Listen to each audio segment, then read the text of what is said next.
రామోజీరావు గారు 1995వ సంవత్సరంలో మొట్టమొదటిసారిగా వారిని చూశాను. అప్పటి వరకు ఈనాడు పేపర్ తప్ప వార్తలంటే ఏమిటో తెలియదు మా ఇంట్లో. ఒక మహాప్రస్థానం. మనిషి అన్నవాడు ఎప్పుడో ఇప్పుడు అంటే 100 ఏళ్ల ప్రాయంలో ఎప్పుడో ఇప్పుడు కన్ను మూయాల్సిందే. కానీ ఆ మనిషి తాలూకు విలువ ఎప్పుడు తెలుస్తుంది అంటే ఎంతమంది వారి కోసం కన్నీరు కార్చారు, ఎంతమంది చూడటానికి వచ్చారు అనేది, వారి విలువ ఏంటనేది తెలుస్తుంది. ఇవాళ నాలాంటి ఎన్నో లక్షల మంది, వేల మంది అభిమానులు వారిని ఆఖరిసారిగా భౌతికంగా అంటే వారు అక్కడ వారిని చూడడానికి రావడమే చెప్తోంది ఆయన విలువేంటో.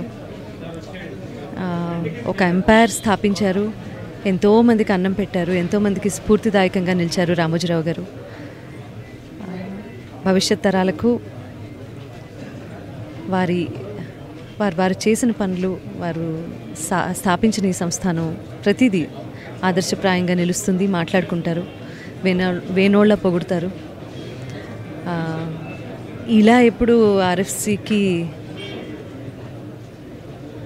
వస్తానని అనుకోలేదు. 90 ఏళ్ళు ఖచ్చితంగా బతుకుతారు వారు అని వారి కుటుంబ సభ్యులతో సహా నేను కూడా అనుకున్నాను. కానీ దేవుడు ఒకటి రాసిస్తాడు, దాన్ని మనం ఎవరూ తప్పించలేము. కాబట్టి వారికి సద్గతి ప్రసాదించాల్సిందిగా భగవంతుడిని మనసారా కోరుకుంటున్నాను. రామోజీరావు గారు లివ్స్ ఫర్ ఎవర్. నమస్కారం. రామోజీరావు గారు అంటేనే నాకు నా ప్రకారం ఒక అక్షరాకాశం, ఒక స్ఫూర్తి శిఖరం, విలువల జలపాతం. పైనుండి ఆ విలువలు ప్రవహిస్తూ ఉంటాయి. ఎన్ని సంస్థలు ఉన్నాయో, ఎంతమంది వ్యక్తులు ఉన్నారో అందరిలోనూ రామోజీరావు గారికి ఉన్న దీక్ష, పట్టుదల, అంకిత భావం, ఆ ఏకాగ్రత అన్నీ కూడా పైనుంచి ప్రవహించాయి. ఆ లక్షణాలు, ఆ గుణాలన్నీ కూడా రామోజీరావు గారి నుంచి అన్ని సంస్థలోని అంతమంది ఉద్యోగులకు ప్రవహించాయి. అట్లాగే ఎన్ని వ్యాపారాలు చేసినా మానవీయ కోణం మాత్రం మరవలేదు, వదలలేదు.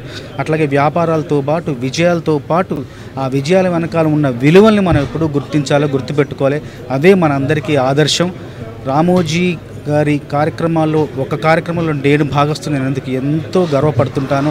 ఆయన చూపించిన దారిలో ఆయన ఆదర్శంగా తీసుకొని, ఆయన స్ఫూర్తిగా ప్రేరణగా తీసుకొని మరెంతో మంది ముందుకెళ్ళాలని, ఆయన తెలుగు భాష ఆత్మవిశ్వాసానికి ప్రతీక అని, ఆత్మవిశ్వాస పతాకాన్ని ప్రపంచవ్యాప్తంగా ఎగరేసిన గొప్ప ధీరుడని చెప్పేసి మనస్ఫూర్తిగా తెలియచేసుకుంటూ, ఆయన సంస్థలో ఒక భాగస్తుని, ఒక భాగస్వామిని అయినందుకు ఎంతో గర్వపడుతున్నాను. ఆయన చూపించిన దారిలో ఆయన విలువలను ఒక కిరీటంలా భావిస్తూ, కిరీటంలా ధరిస్తూ నేను ముందుకెళ్తానని మనస్ఫూర్తిగా విలువ చేసుకుంటున్నాను.